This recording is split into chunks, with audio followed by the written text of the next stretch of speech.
is my checkbook? Right here. Oh. Gonna need that for your Christmas present. Mike, you can't do this to me. You can't tell me you know what you're going to get me and not tell me what it is.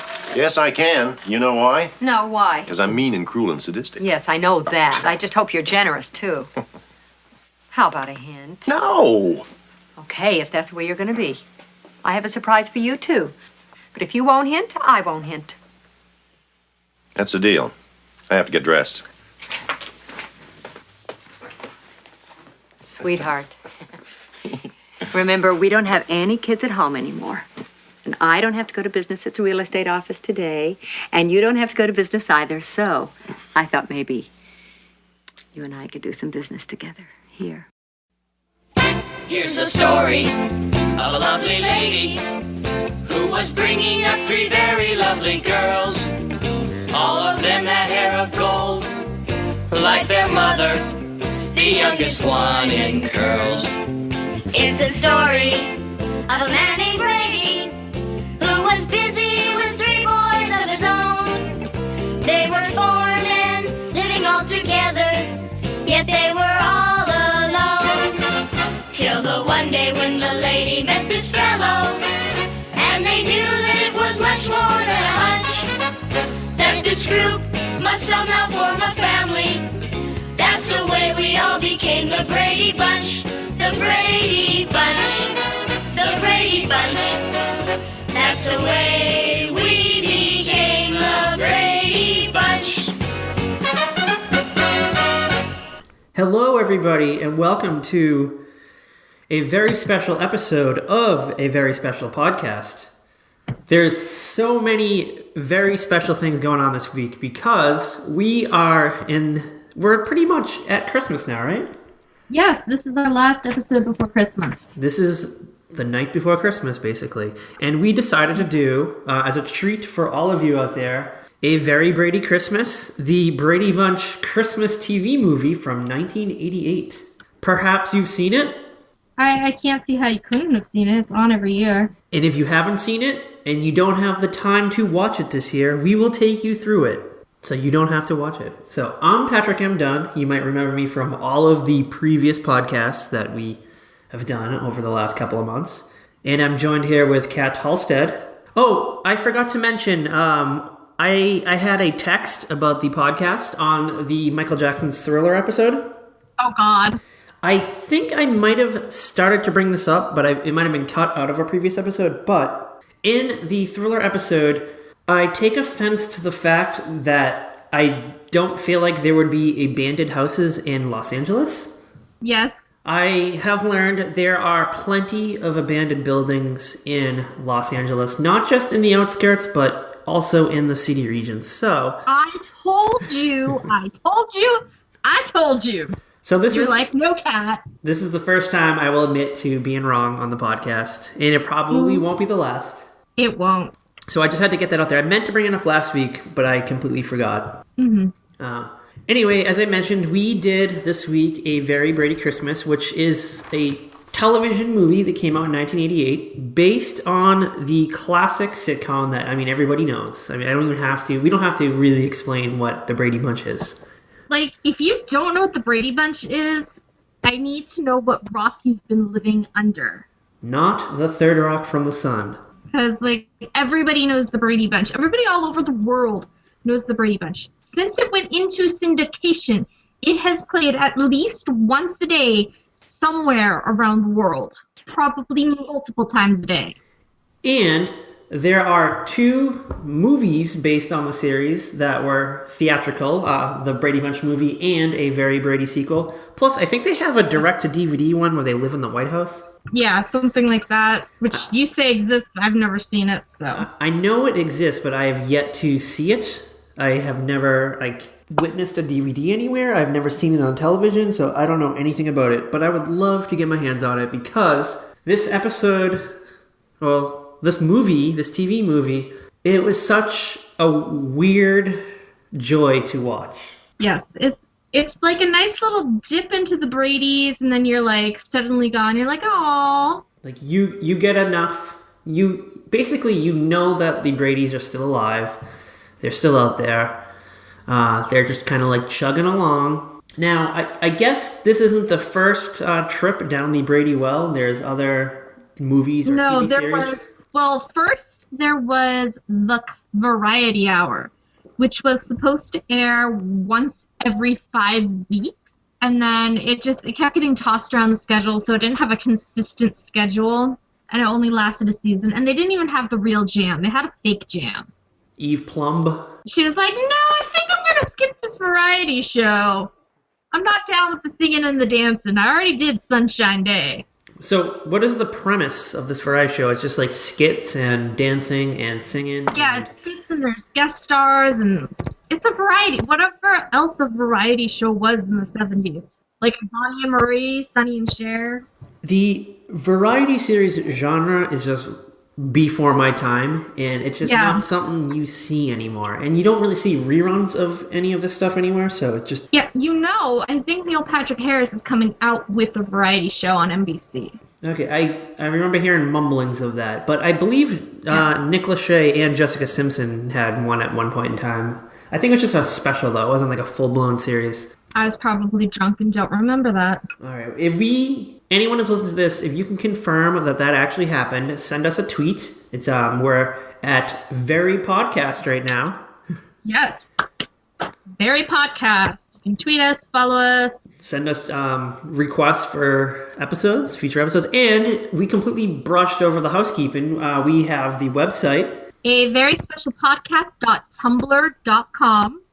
And it's kind of like a modern throwback to 1990s web design. Mm-hmm. We didn't make it full-blown GeoCities, but close enough that it's not laughable. Yeah. And we have some fun stuff on there. We will have articles about the shows we do. We'll have, lists, blog entries. We have a link to our Pinterest page, which I still don't really understand Pinterest, but it's the bar. Hopefully by the time this episode is up, you will understand Pinterest. One day we're just going to have to sit down and I'm going to have to walk you through Pinterest. Maybe we'll do like a special episode of the podcast where I get schooled on Pinterest.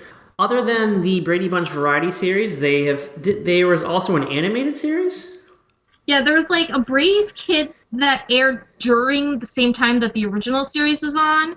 And I was reading an interview with Susan Olsen, who played Cindy, and she said she remembered one day during her lunch hour, she went to this producer's office and just spent her lunch hour recording lines for the cartoon. No clue what the storylines were. She just recorded a bunch of lines. So it was basically just like a stranger in a child molester van just showed up and was like, "Hey, Cindy Brady, can you come here for a few minutes?"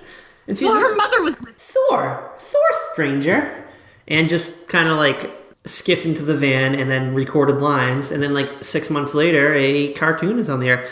So did it feature all of the other kids? Yeah, it had all the kids. There was some pandas. There were dogs that weren't tiger. Was there talking animals in it and stuff like that? I think so. I think the pandas talked. I've never seen an episode. I just know what I read online. I'm like, this sounds so weird. I might have seen a clip of it at some point in time, but I don't remember specifics.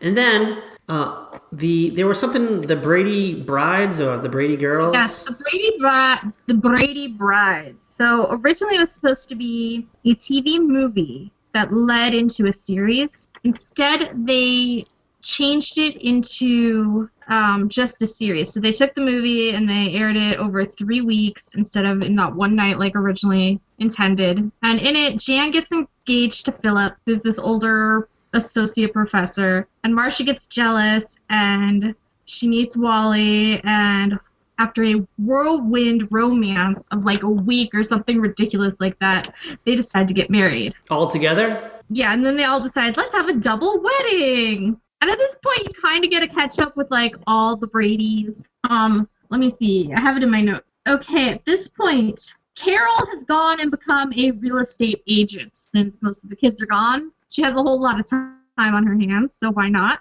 Mike is still an architect. Marcia has become a fashion designer. Jan has become an architect. Greg is now a doctor. At this point, Peter has joined the Air Force.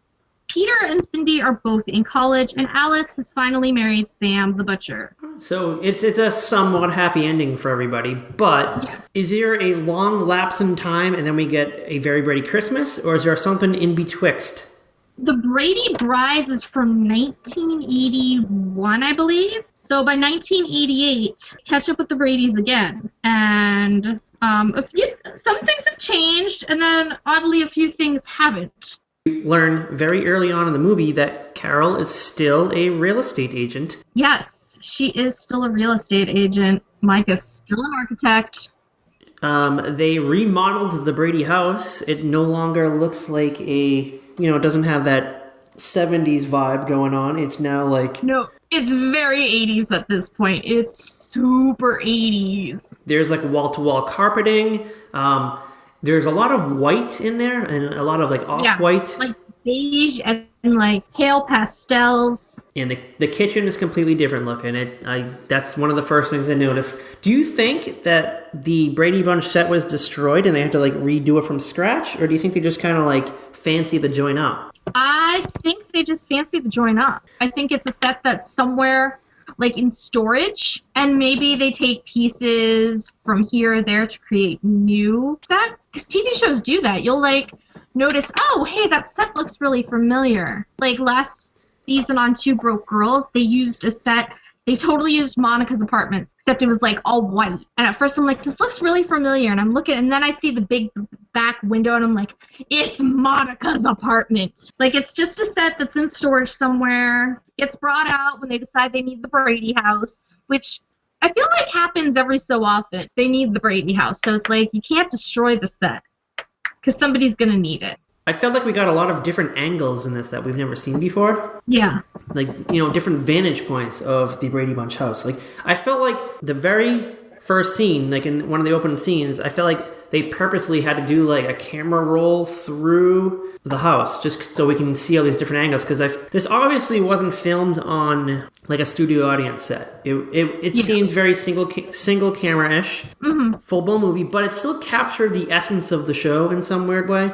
Yeah, it still had that whole Brady feel. Like, they just kind of like took you through the house so you could see it's the same house. It's just a little updated. Carol stepped into the 80s, got a decorator, snazzed things up. But like, you still see like the iconic parts, like all the patio doors, the horse at the bottom of the staircase. Like, you still all see all of that. And there are changes amongst the cast members. So now, Micah is much older now. He has gray hair and a mustache. Yes. He looks like Alex Trebek, kind of. He's like a light version of Alex Trebek. Yeah, he kind of did look like Alex Trebek. And Carol, she doesn't have that soft hair anymore. It's now teased and feathered, bushy. Yeah, Carol stepped into the 80s hardcore. And Carol just seemed like she was like shot out of a cannon in this. Florence Henderson. Yeah. It was like they hung her up for like 7 years and they were like, hey, you get to be like Carol Brady again. She's like, fuck, really? Are you for real? And she was like, hell yeah, let's go. Like right off the bat. So the episode starts and it's Mike and Carol. They're exercising on their stationary bikes. Yes, because they each got each other the exact same thing for Christmas the year before. And that seems to be like the recurring theme. So Carol and Mike, they're exercising on their previous year's presents to each other. And, Carol casually mentions, she's like, so Mike, what'd you get me this year? And he's like, oh, I can't tell you. And then she gets this like weird feeling to like snoop around the house. I think that's she's like following him all through the house. And like, that's when we see the different parts of the house. She's just like on his ass the entire time. And Carol's basically like a lunatic here, like entirely insane. And then, they settle in the kitchen and they have their moment together where they're like, now Mike has Carol pressed up against the kitchen wall. And Mike says to Carol, he's like, I'm mean and cruel and sadistic. And they start to get frisky. They start to get frisky in the kitchen, Carol and Mike. And yes, it's apparently the perfect place to get frisky. And is this where the phone rings, right? Oh, no. Carol has to dismiss herself because she has to go to no, something happens here. He has to grab his checkbook first, which apparently he keeps in the kitchen. Okay, so Carol and Mike are getting frisky in the kitchen. Yes. Mike has to grab his checkbook, which is like in like the flatware drawer. Yeah, it was such a weird place for the checkbook. Okay, yeah, and then he leaves the room, and then Carol starts calling all the kids. Like, she calls Marsha first, and they do, like, these weird, like, cutscenes where it makes it seem like that she's, like, you see her side of the conversation, and it's fluid with, like, the rest of the kids. Jumps from one kid to the other, telling them all the same thing, because God forbid she keep a secret what she's getting Mike for Christmas. She calls every single child and is like, "This is what I'm getting your dad for Christmas. Don't tell." And it was a cruise to Greece. And so she calls Marsha, Greg, Jan, Peter, Cindy, and Bobby. And one thing of note, when she's on the phone with Jan now has like an Indigo Girl haircut style. Yeah. And then, like, Mike is now, he's at the architect's office. And he's just kind of like, you know, he found himself in a quiet moment. So he's like, you know what, fuck it. I'm going to call all the kids too. So he now calls all the kids, like, pretty much in the same order. And you get the same thing where it, like, cuts the scenes. Yeah, and I think, though, did he start with the boys first, or did he go with Marsha first? He called Greg first, then he called Marsha, and then he did the same order as Carol. I noticed that. Okay. Because one thing that I just want to get out of the way is I always think it's weird because then, like, I know that they all think of themselves as, like, one family. Mm-hmm. But the kids were, like, pretty old when, you know, Carol and Mike first got married. Yeah. They're beyond the point where you would just call this, like, new man or new lady in your life mom or dad. Like, they're beyond that point. Yeah, I mean, I could kind of see maybe Bobby and Cindy going for him, but not Marsha, Jan, Peter, or Greg. Like, how old were Bobby and Cindy at the show's beginning? I think they were like 5 or 6 or something like that. They were young still. And you know what? I still feel like that's still too old, though. Yeah. Like, well, it was always weird how they never talk about what happened to Carol's first husband. well, we only learn in the Very Brady sequel that, actually, I don't even know that turned out to be a real husband. I think it was just a fraud. Yeah, that was a fraud. But I read that supposedly Sherwood Schwartz wanted Carol to be a divorcee. And CBS was like, nope. So they, like, never mentioned what happened to her first husband. They only, like, mentioned once that Mike's first wife passed away. Yeah, and then it's never mentioned again. It's a huge downer. You don't want to bring that up in the 70s. Yeah.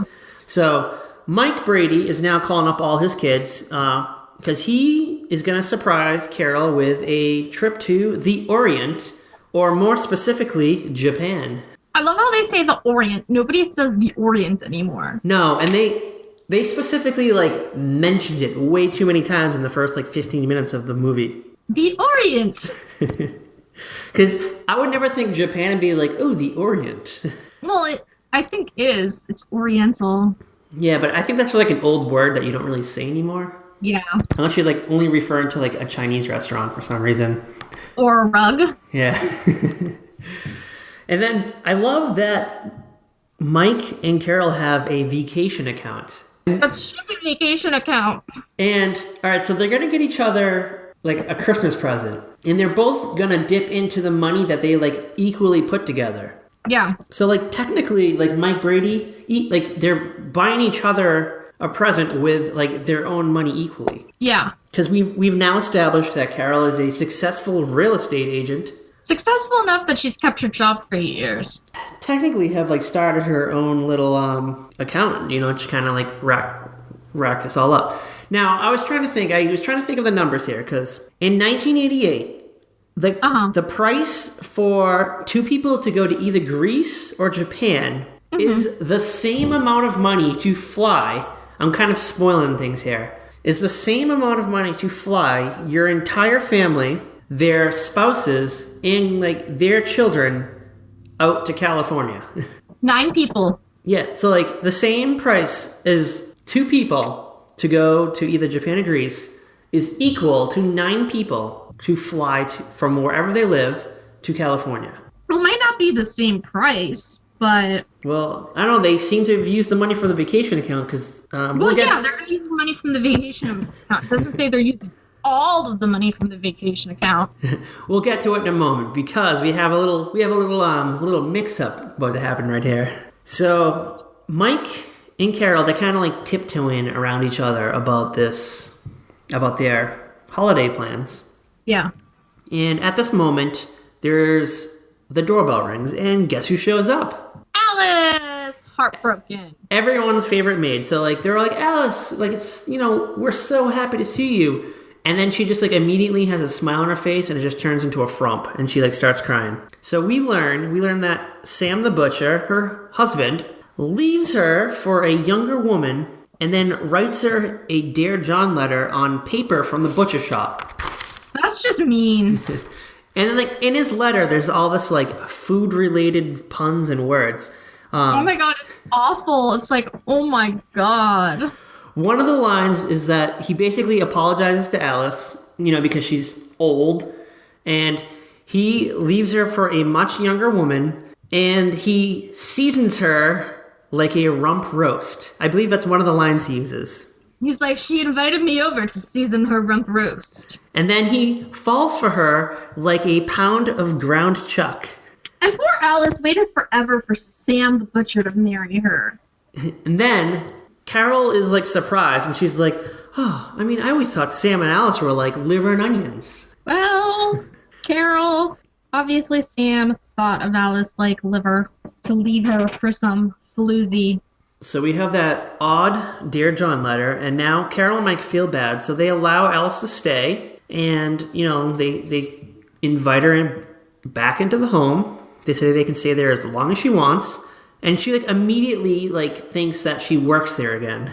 Yeah, she immediately pulls out that blue dress. The maid outfit. Yeah. And she, like, tries to, like, scramble eggs, and Carol's like, no, Alice. Like, she's like, you've been gone for at least 8 years or more. I now do the breakfast in this house. And so now Alice feels obsolete, but, both Mike and Carol individually want to make her feel welcome. So first, Mike pulls Alice aside. He, like, takes her into the living room, and he's like, Alice? He's like, first of all, you're, like, welcome to stay as long as you want, because we pretty much did not touch your room. Like, every other room in this house was remodeled, except for your room. But, we're going to be gone for a few weeks. I'm going to surprise Carol with a ticket to Japan. And she's like, holy fuck, that sounds amazing. She's like, you know what? I'm the person to watch your house, yeah. And then they go back in the kitchen. And then, so Carol, like, starts to make breakfast.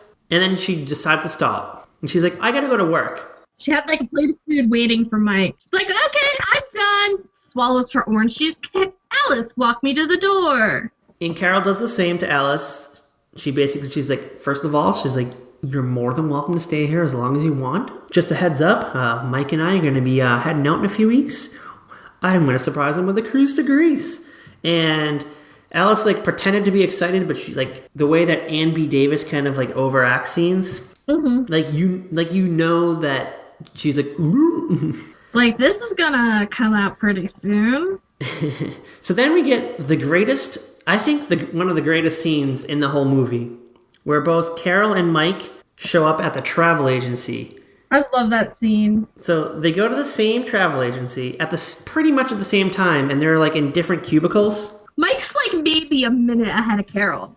Oh yeah, he gets in there first, and, like, this is his first time at the rodeo. Like, he's been here before. Yeah, this is, like, Mike's go-to travel agency whenever he needs to book a flight for whatever. He goes there, and they all know him. Everybody there knows him. And he specifically mentions that he just drained out the vacation account.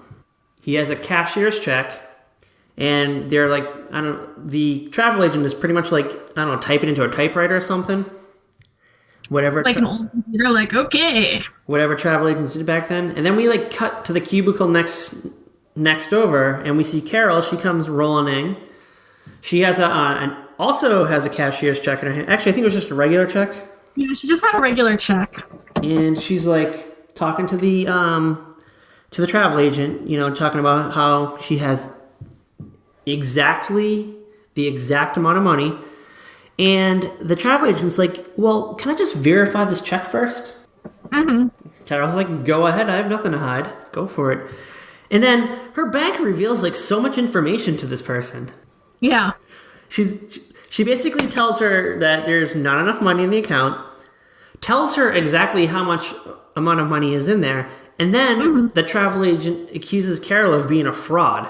And then Carol's all like, I am Mrs. Mike Brady. Don't you know who I am? And I think that's when Mike perks up, and he's like, Carol? Mike's like, wait a minute.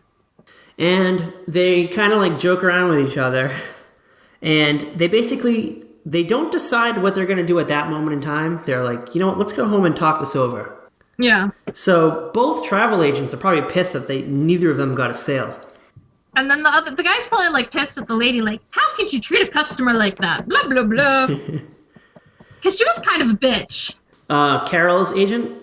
Yeah. Yeah, I didn't like her. And then Carol's like, see, I am Mrs. Mike Brady. And the lady just kind of was like, oh, yeah, sorry. Like, whatever. Yeah, like, get out of my face, lady.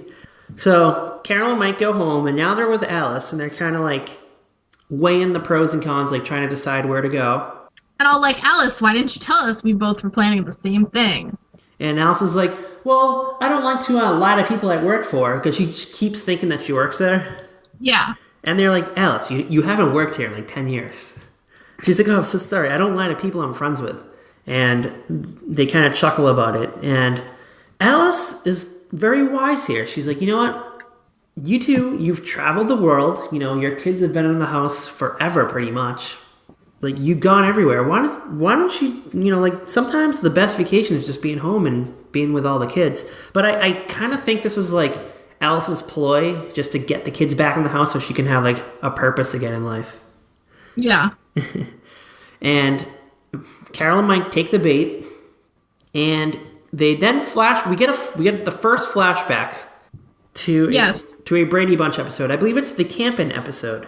Yes, it's the camping episode where the girls hold up this like ridiculous cutout of a teddy bear and use a flashlight to make the boys think a bear has gotten into their tent.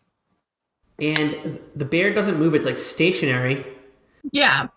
And it doesn't really look like a bear. No, it kind of looks like a Paddington Bear doll. And I feel like it would have been a lot much bigger than that, too. Yeah. But the kids freak out and they run, instead of just like, you know, like cowering and playing dead like you probably should. Yeah, they run into the other tent. But they make a lot of noise in the process, though. Yeah, they would have all been bear chow.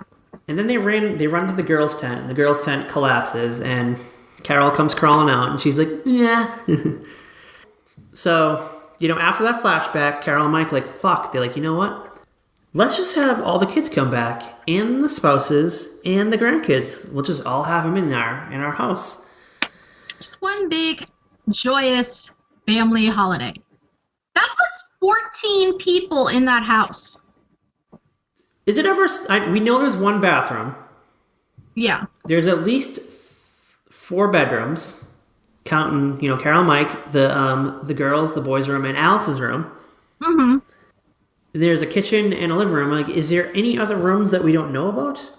There's Mike's office. Oh, yeah, because he had his, like, den office. The rec room.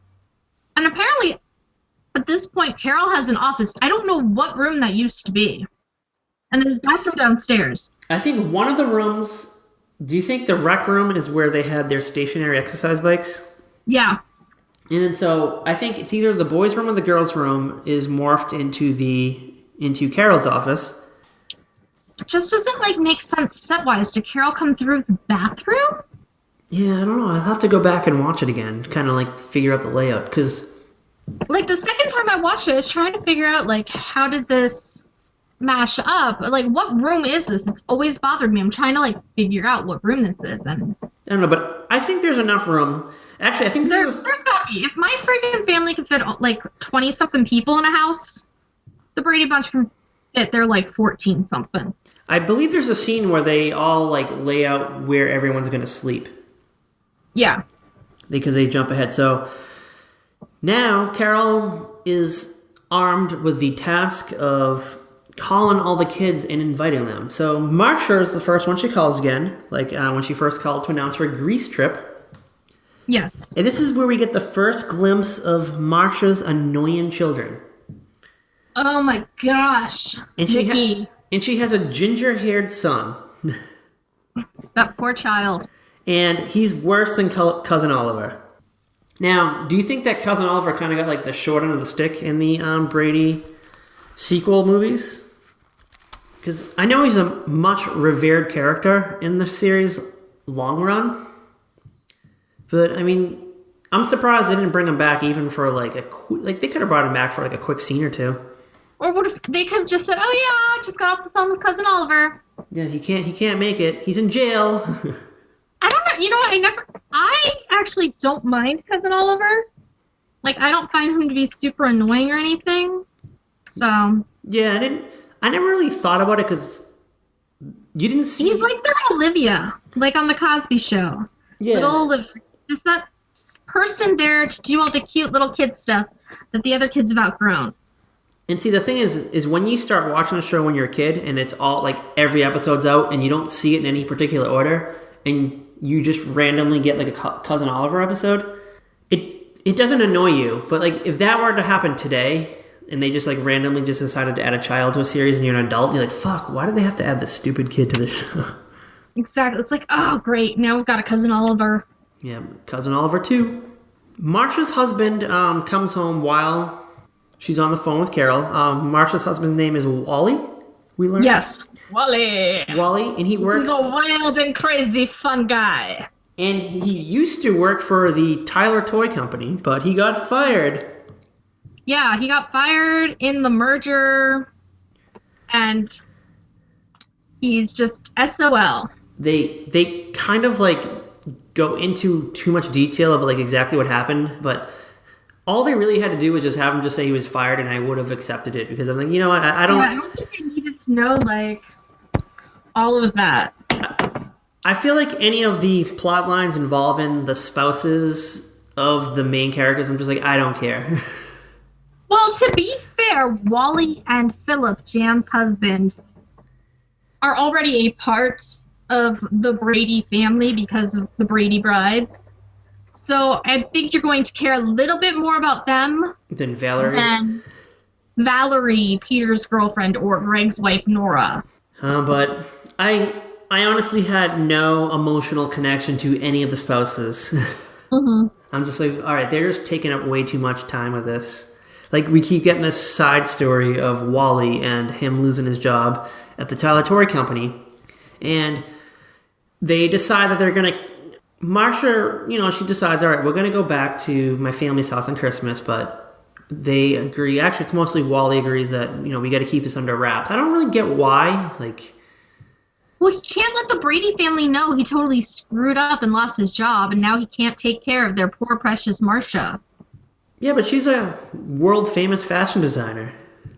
I don't think so. I don't think she works anymore. I think she just hangs out with those kids. Oh, those fucking bastard kids. Yeah. Ugh. Mickey is the boy's name, I believe. And then Yes. I don't think they ever mention the girl's name. If they do... Jessica. Jessica? Yeah. She really is only, prominent in this one scene right here. Mm-hmm. And then she's just kind of, in the background for the rest of it. Mickey comes up here and there. Mm-hmm.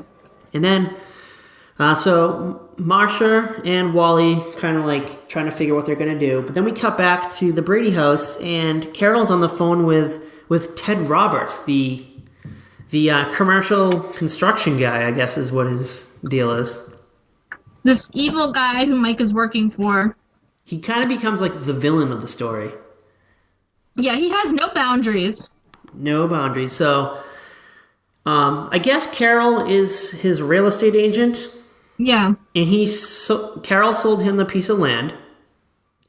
And I guess it must have just been a lot, a commercial lot. And yeah, it's probably one of those emptied lots. And he was like, yeah, I need to find a local architect. She's like, well, my husband's an architect.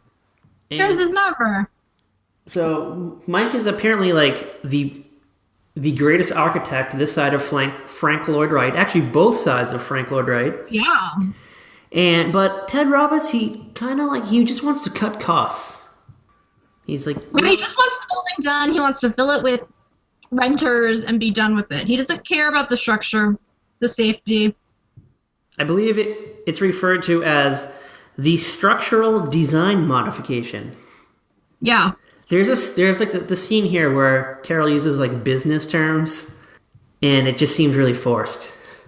Yeah, it was really weird. But Ted Roberts basically wants Carol to convince Mike Brady to change his design to the cheaper materials, and this is now Carol's new pickle. But she now, she's like, you know what, I got to think about this. And instead she calls up Greg.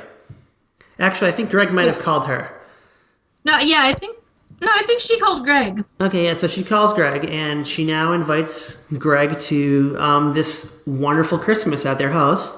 And Greg gets off the line, and he just, he's a doctor, and he works in a hospital. Is he a maternity doctor? Yeah, he's an OBGYN. Oh, is that what they're called? Yes. He's like the same thing as Cliff Huxtable. Yes. And his nurse also happens to be his wife. Yes. Ooh la la, Greg. And so he basically goes into like the delivery room where he's about to like deliver a baby. And this is when he decides this is the best time to tell my wife Nora, who's going to be the nurse in this delivery, that we're going to go to my parents for Christmas. Like, hey, no question about it, we're going to my parents. And then she gets pissed off. Yeah. She's like, "Are you fucking kidding me?" She's like, "For the last 3 years, we've always gone to my parents' house. I just want to keep that tradition up." And Greg's like, "We see your parents like every year. We see them all the time." And meanwhile, okay. It gets really frustrating when you go see like your significant other's parents like every single year for Christmas. You don't even like think about going to see yours. It's like, oh no, we'll do that next year. And then next year comes and it's like their family once again. You're like, no, we have to go see my family. We can't just go see yours, especially if we're driving all the way across country. And Nora's dropping family member names. Like, I haven't seen Aunt Fran. Like, she just keeps dropping. Like, we're supposed to feel. Yeah, I was supposed to, like, I don't even know who Nora is. This is, like, I think the first time we've ever met Nora, so we're, like, supposed to, like, care. We're supposed to relate with her quagmire, but I'm just like, oh, God. Like, by the end of the episode, she's going to be in the Brady house. Oh, of course. And so now the lady who's, like, about to deliver a baby, she's like, all right, guys. She's like, can you just pay attention for me? Because I think my water just broke. She's like, I'm as far dilated as I need to be. We don't push this baby out. But her husband keeps, like, getting involved. Her husband keeps going, like, trying to, like, help solve the argument. He's like, well, if you have cousins. Oh, but she has cousins. Like, oh, I don't know. It's a tough quandary here. And the wife is like, not now. I'm about to give birth. So after that, we cut back to the Brady house. Carol is, like, now wearing some, like, sexy nighttime outfit. Like not like negligee, but something you might wear out to dinner. Yeah, she's got like glammed up to try and like talk to Mike about what's his face? The Ted Robertsdale. Yeah. But they do that thing where you only see her face and she's like lighting candles and she's like sounding really sexy. And you're supposed to think that she's like schmoozing up Mike, but then the camera pans back and you realize that she's just like practicing with Alice. Yeah. So she's like buttering up the wrong person. And then Carol's like, so how did it do? And Alice is like, well, I thought you did good, but I'm not Mike. And then he just comes like walking in the door and he sees like the dim lights, the candles lit, and this like sexy number. And he's like, ooh, what's going on here? And then Alice pulls out 2 glasses of red wine. And I believe Mike says like, oh, this is the color of my favorite year, which I didn't get. He goes, oh, red wine, my favorite year. I didn't know what that meant. I think it was just him being Mike Brady, a cheesy person. And then Carol eventually reveals that she's stressed out about the structural design modification. And yeah, she just like info dumps on him. It's just like, okay, Mike, like everything she just practiced just comes out like, if you say it's okay, I'll believe you. It's like, wait, what is going on? And then Mike's like, you know what? Don't worry about it, Carol. He's like, I'll take care of it tomorrow. And, you just sit back here and, did you call the rest of the kids? And she's like, oh, fuck, no, I forgot. I've only called Marsha and Greg. So she... God forbid they, like, find a time to call the rest of these kids. If they're not home during the day, maybe we'll try at night. So then she leaves the room and she calls up Cindy, who's at college, and she's with her... Cindy's still at college. I want to point out that Cindy was in college in 1981 when her sisters got married. It's 8 years later and she is still in college. Well, I think they specify that it's her last year of college. Yes. So she could have been like Van Wilder in it for a while. Like she could be the female Van Wilder right here. Probably. I could totally see Cindy being like, I'm going to milk this for all it's worth. Yeah. They Well, think of a baby, they might not notice it's been 8 years. well, she does have a lot of insecurities in this movie because, you know, she's trying to be an adult, but everyone still sees her as the young child of the family. Well, plus she's fake Cindy. She's not the real Cindy. No. She's played by Jennifer Runyon, who played our favorite girlfriend of Charles from Charles in Charge. Gwendolyn Pierce. But, so Susan Olsen, I guess, do we know why she didn't want to do the movie? She did not think they wanted to pay her enough. They wanted to pay her pennies, she said. And 2, she was getting married and going on her honeymoon at the time they were filming the movie.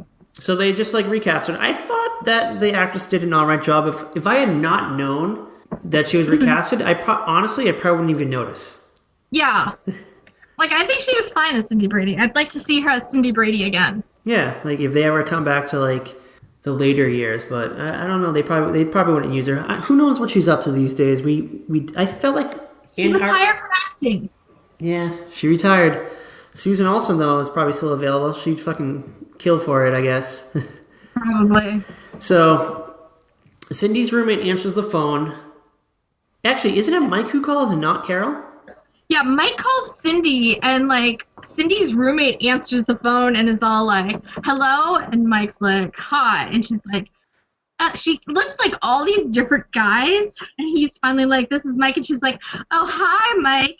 You sound older. And Cindy gets this look on her face like, ew, what are you doing right now? And then Mike's like, I am older. I'm Cindy's dad. And the roommate's like, it's your dad. Like, after she just hit on her father. So then Cindy's on the phone with her dad, and, like, they, instead of asking her if she wants to come down for Christmas, they pretty much, like, force her in. They're like, you have to come. Yeah, they're like, so, we're sending you a ticket. We'll see you. Bye. And she's kind of pissed off. Well, yeah, it sucks when you're told you have to come home. And, like, who knows how far into their, like, girls' plan that Cindy and her roommate, because they made arrangements to go skiing, like, Christmas weekend. Well, from the sounds of it, the girls hadn't picked where they were going yet. Oh, okay. They were trying to decide which ski resort to go to. But regardless, Cindy's pretty pissed off. But you know what? Yeah. She wants to see her brothers and sisters, so she's like, you know what? Fuck it, I might just go. But she lies to her roommate that she's going to go skiing that weekend. The roommate we never see again. Except for years later on The Young and the Restless, I believe. Okay. Well, I meant, like, the character we never see again. Yeah, you never see the character again. She's just done. And then, so then we cut back. It's the next day. Mike is driving along in his Chrysler LeBaron. Convertible, may I add.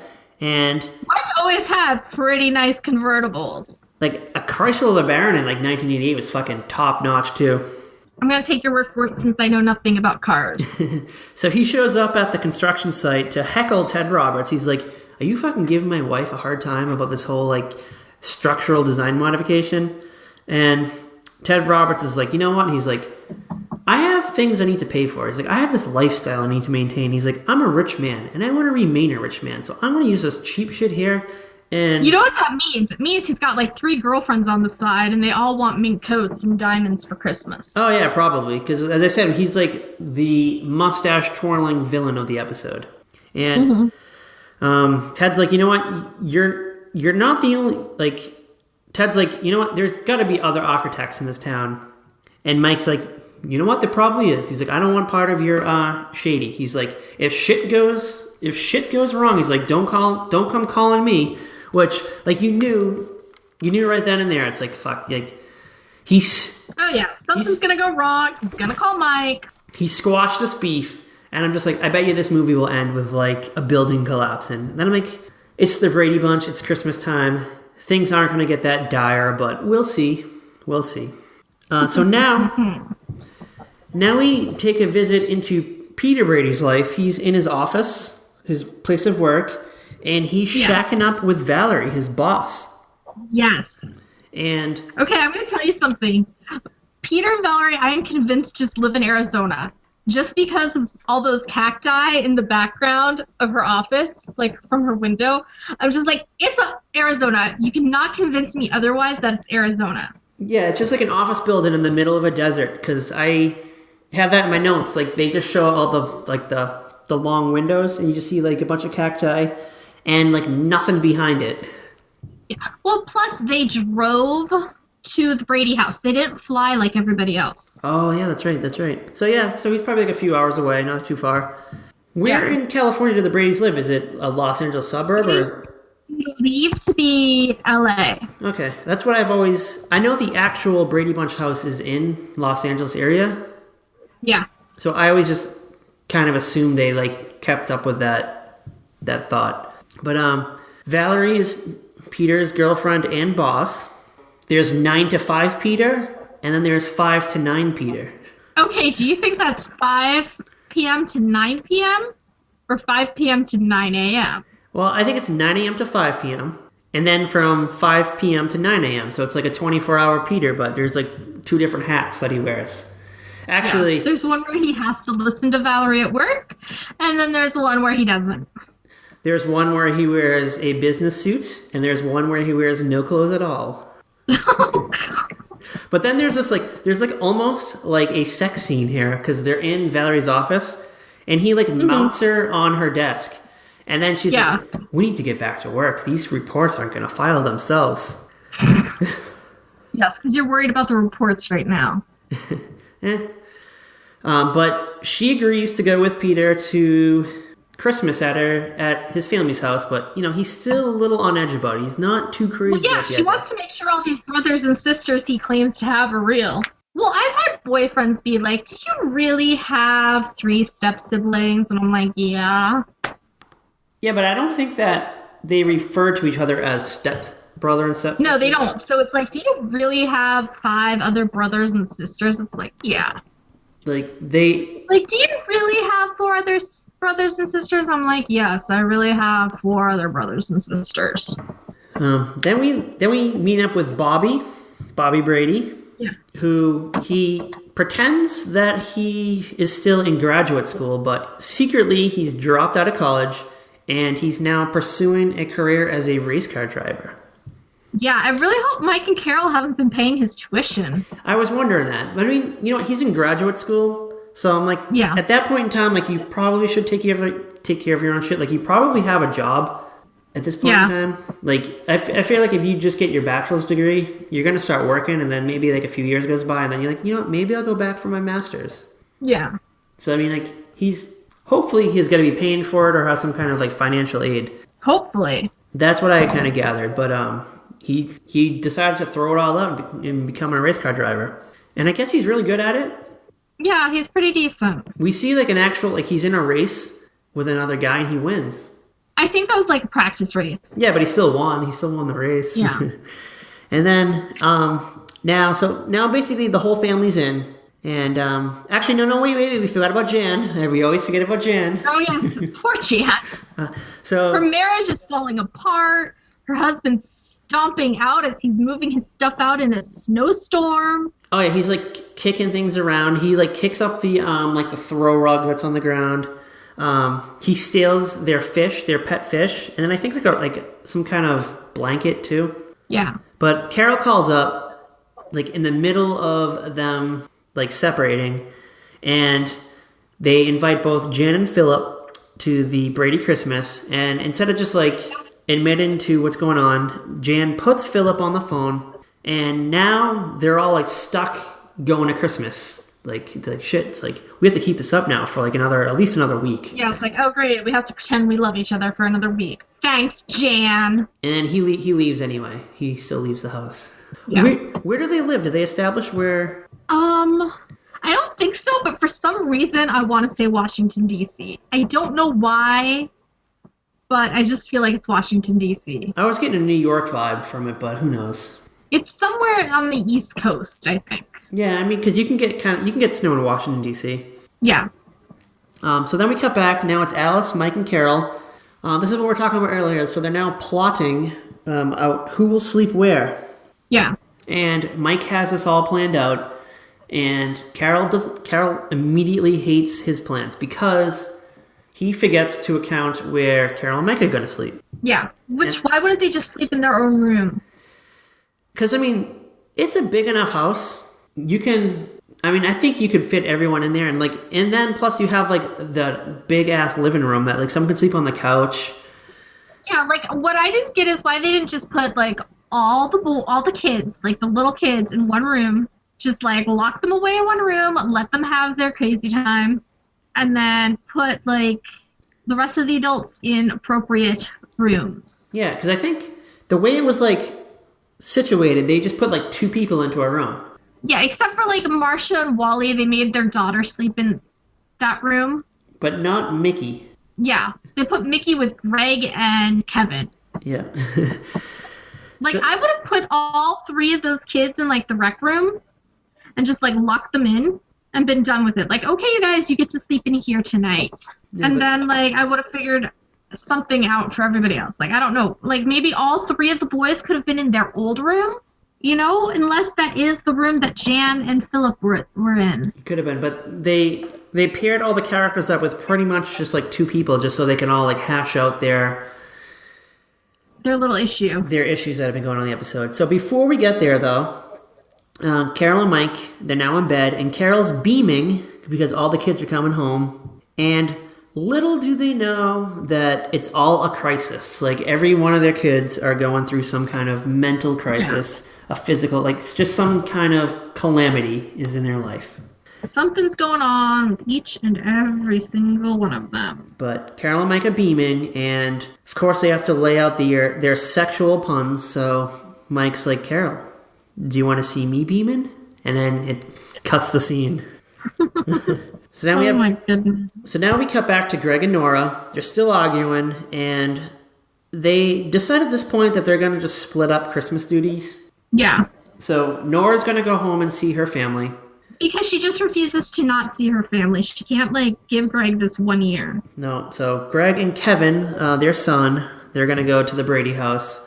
What do you think Nora's family gossips about the Brady Bunch? Like, the Brady family? Do you think they're like, oh, that Brady family, they're so weird with all those kids. Well, I can't believe Nora married into them. They're like... Greg's the only normal one.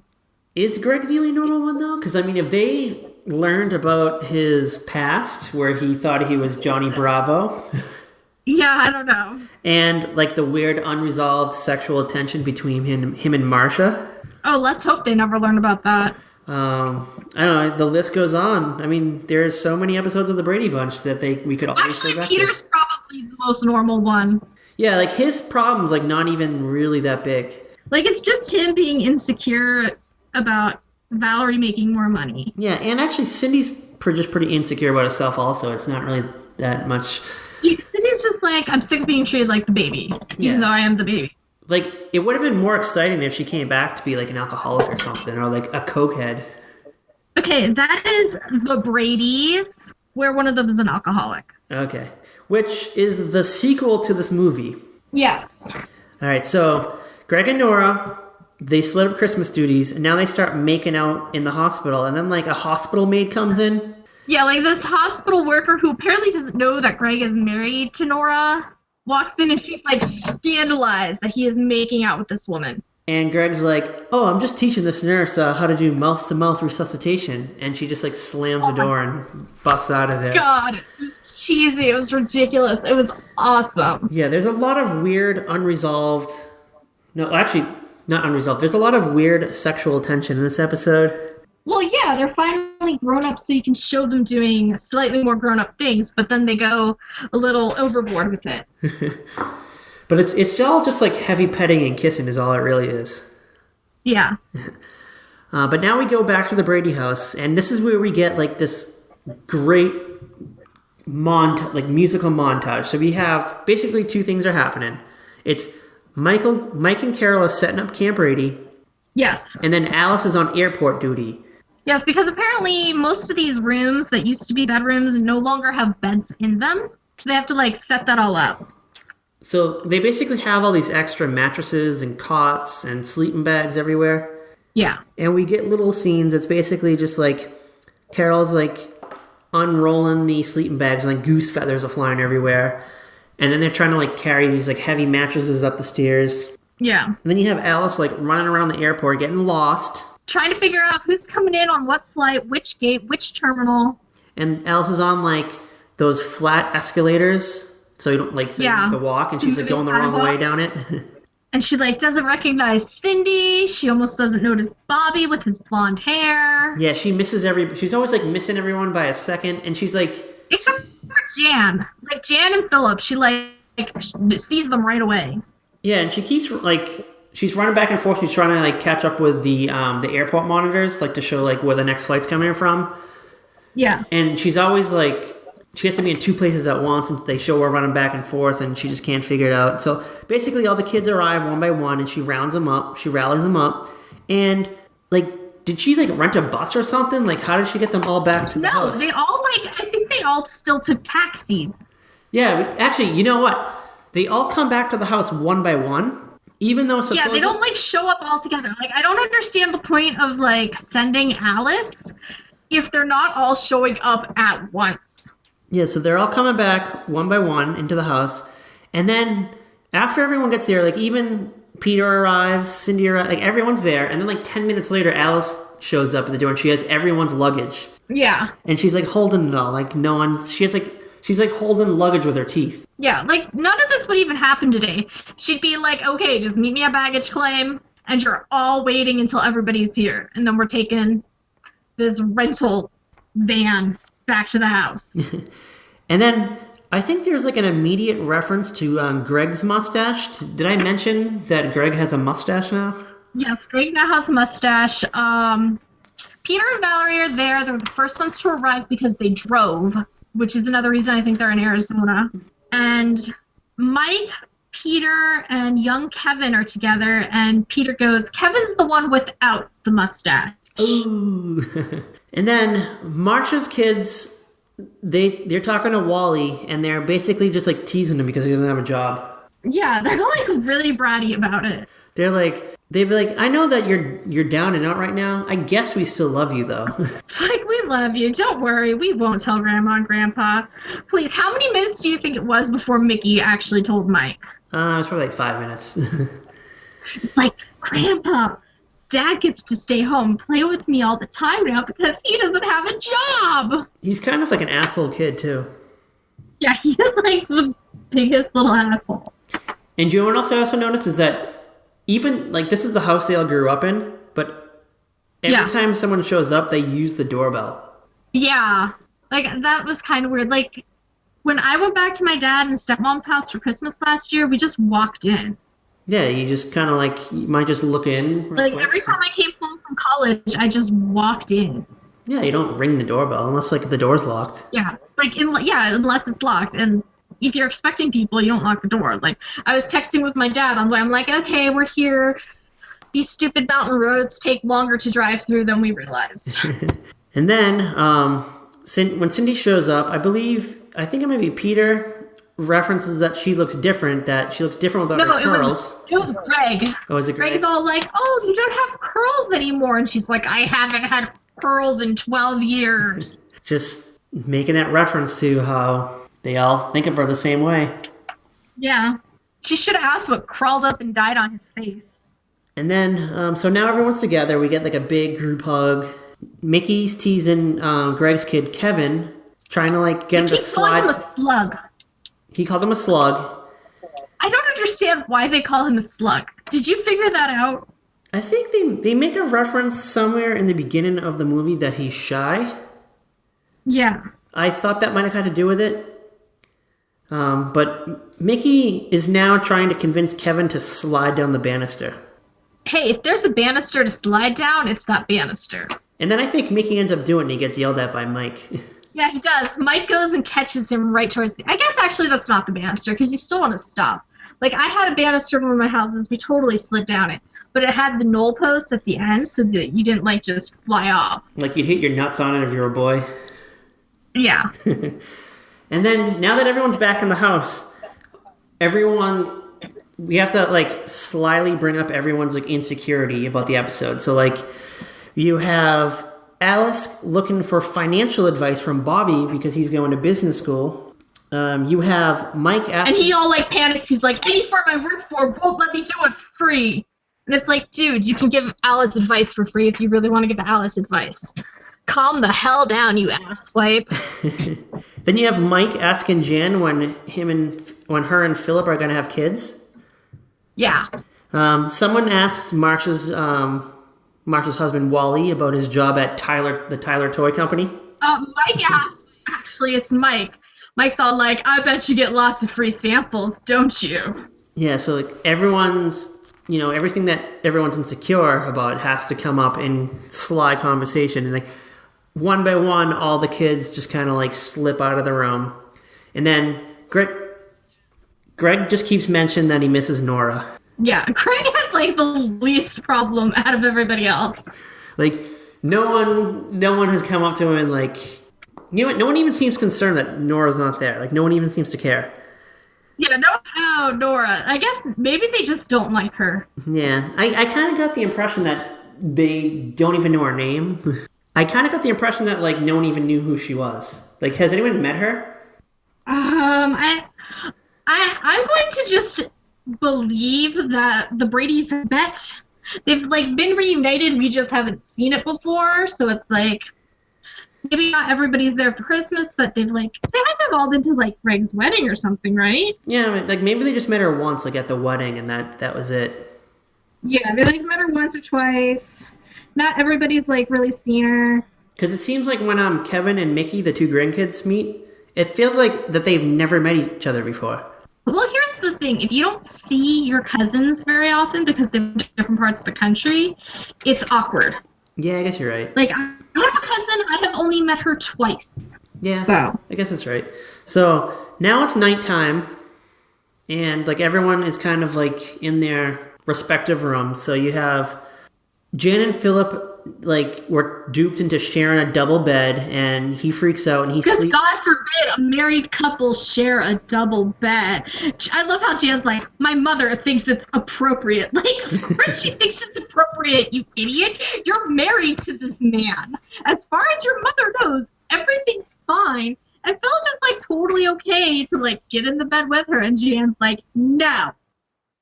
And I'm like, Jan, he's got to get in the bed with you. This is a good thing. So Philip sleeps on like a recliner chair, like a desk chair, basically, that like leans back. Yeah, like a desk chair. I don't know how he falls asleep on that. I could never fall asleep in my desk chair. And then Peter and Bobby, they are peered up in the living room, it looks like, on the couches. Yeah, they're on the couches by the fireplace. And Peter is like, Peter keeps calling Bobby Bobby, and he's like, is it awkward that, that I call you Bobby? He's like, you're an adult. And Bobby's like, well, no, there's like many great men named Bobby.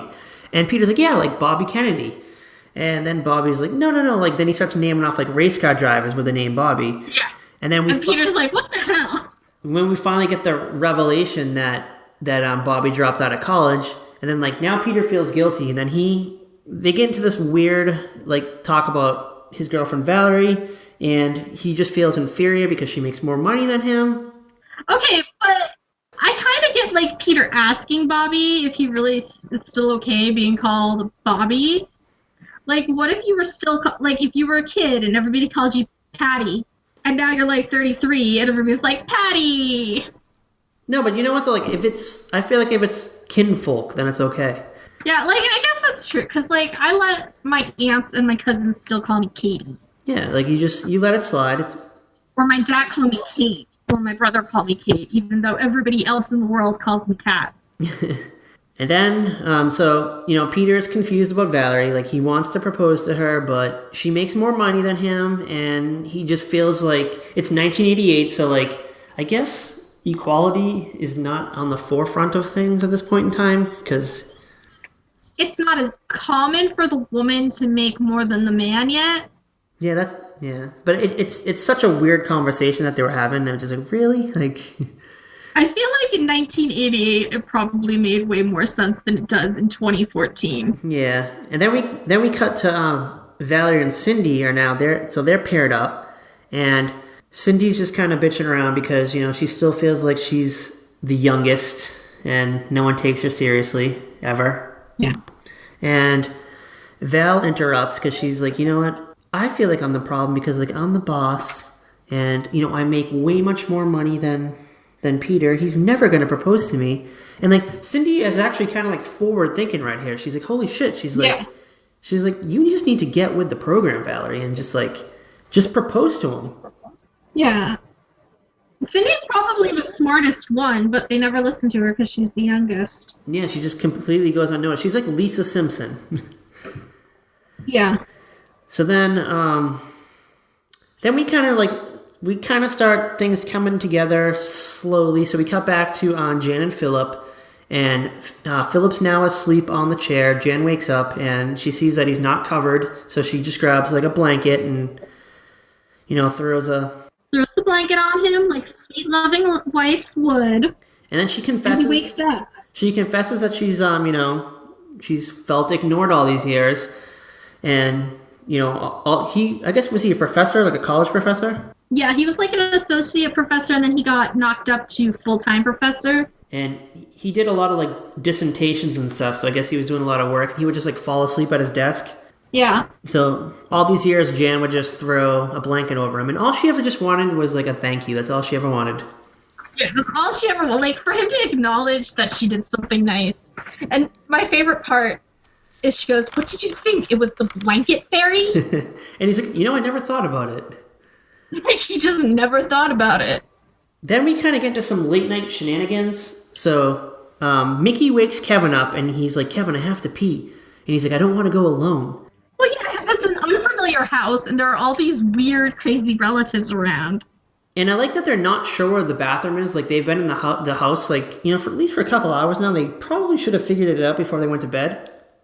Yeah, they just don't know. Like, well, you can be told where the bathroom is, but then you're like, wait, where is it? Where did they say it was? And it's dark, and you're nervous, and you gotta pee, and you don't want to wake everybody up. So you're going to listen when your uncle tells you it's the first door on the right. Yeah, so they bump into Bobby and Peter, and Peter's like, "Oh, it's the first door on the right," but it's really the second door on the right. And he purposely lies just so they like walk into Cindy and Valerie's bedroom. Yep, and they're like, "Get out of here! It's the next door." Because Peter wanted Valerie to experience what it's like to live in a house with siblings, because I guess she's an only child. Yeah, she was an only child. She didn't have any siblings, so he wanted to give her this experience. And then, so like now, like one by one, all the Brady kids wake up. Like Greg and Wally and the spouses, they all get together and they have like a pie eating contest in the kitchen, I guess. Yeah, they have a pie party. And they all just kind of... They all sit in silence and eat the pie. Nobody's going to talk about what's bothering them, but they'll eat Alice's pies. Yep. So all the pies are gone. But Mike and Carol don't come down. They're upstairs. Mike is kind of like, he rolls over and he realizes that Carol's not there, but she's in the room, but she's just kind of like pacing around the room. Yeah, because she thinks it's wrong. She just doesn't know what. And Mike's like, nothing's wrong. Everything's okay. Her woman's intuition is acting up. Yes, her mother's intuition. And so the next morning, everything pretty much starts to come unraveled. So... at some point in the morning, Philip goes to wake up out of the chair and he falls in the file cabinet. Well, because Carol's sitting on the door and he falls into this filing drawer and Jan's trying to help him up and he somehow opens another drawer and he's just ridiculously stuck when Carol comes in, crushing all of her real estate files. Yeah. And I like how, if you look in the background of the scene, there's just, little, signs that say, sealed pending and stuff like that, 4 seal signs. Yeah. So, Carol starts waking everyone up. So, she starts with Jan and Philip. And Jan and Philip basically just go, in front of Carol, they just, they kind of just start arguing with each other. Yeah, they just finally have that moment of, this is our issue, and they, clear the air. And they clear it up. And then they, start making out right in front of Carol. And she just, sits there watching them. She just watches. It was so awkward. And then she's just like, you know what? I'm going to go wake everybody else up. I'll let you guys have a few minutes. You can be late for breakfast. And so now Mike is out exercising. He's jogging with Wally and Mickey. And I guess at this point, we don't know it yet, but Mike knows that Wally lost his job at the toy company. Yeah. And he just happens to be friends with a guy down the street who owns the Prescott Toy Company. So, yep, because that's the way things work in the Brady world. So he purposely takes Wally over there, and bang, Wally has a job all of a sudden. It's like Christmas Day, and he like lands a job. Yeah. Like this guy's It's just... Brady miracle. We cut back to the house, and Alice is still working. She's working her slave hours, working on the turkey, and she can't find... Well, she doesn't know anything else. Can we be real? Alice doesn't know anything else except taking care of the Bradys or taking care of Sam. Yeah. So she's working on the Christmas turkey, and she's trying to find her pies. She can't seem to find them anywhere, though. She can't remember where they were. So everyone... I put the pies away, and now they're all gone. There's no sign of them. Nobody's fussing up. So the whole family's seated, and Cindy gets seated with the kids at like a smaller table. That pissed me off. She is a grown-up. You sit at the goddamn adult table, for crying out loud. Like, come on. And then she makes a reference like, oh, I guess I'm still the kid in the family. And then like the kids are like, we love you, Aunt Cindy. Like, we don't think you're a kid. So like she finally like has a... She said something like, nobody sees me as a grown-up. Nobody sees me as somebody as a big person or something. And all three of the kids are like, we see you as a big person, Aunt Cindy. And she's like, I love these fucking kids. Like, at least somebody gets it. And then it's time for Mike Brady to give his big Christmas speech, his very special Christmas speech. Where He's probably been planning since they decided to get all the kids together. It's probably like pre-written, definitely pre-written. Yeah. And now, like one by one, everyone in the like family is revealing their quagmire. So like Wally finally reveals that he lost his job, but he got a new one, luckily. And Cindy reveals then that she hates being told what to do, and she's an adult, and she wants to be seen as one. Yep, because God forbid she always be the baby. Bobby announces that he dropped out of school and became a race car driver. And he almost got scolded. Like, Mike was, like, mad for, like, a second before Carol put her arm on him and calmed him down. Yeah, she's like, you know what? Did you ever listen to your parents? And he's like, no, I didn't. And they're like, that makes sense. So, like, they forgive him. And then now it's Peter's turn. So Peter jumps up and he's, like, about to propose to Valerie. But then Valerie jumps up and she's like, no. Like, I need to speak. And Peter says, Dad, don't let her talk. She's not part of the family. I wanted to punch him. And then Carol has, like, the best solution. She's like, you know what? I'm just going to count to 3. And then you can both just yell at each other, like, what you wanted to say at the same time. So she, like, counts to 3 and they both yell, like, will you marry me? And it's... Yeah, and it's quick, easy, over and done with. Then the doorbell rings. Who could it be? And Alice goes and gets the door. No, actually, no, who is it? Is it Alice that gets the door? Yeah, it's Alice. Alice gets the door, and it's Nora. And, she decided that, like, just, like, spending, like, half a night with her family was worth it. Now she wants to hang out with the Bradys. And she realized she should probably be with her child on Christmas, is what she realized. Yeah, probably. So they all hug it out. And Alice finally comes out with her turkey, but guess what? The phone rings. Uh-oh, no, not the phone on Christmas Day. No, anything but the phone. And it's Mr. Ted Roberts. There's trouble at the old construction site. There's trouble down at the old construction site. There was a cave-in, and 2 security guards are trapped.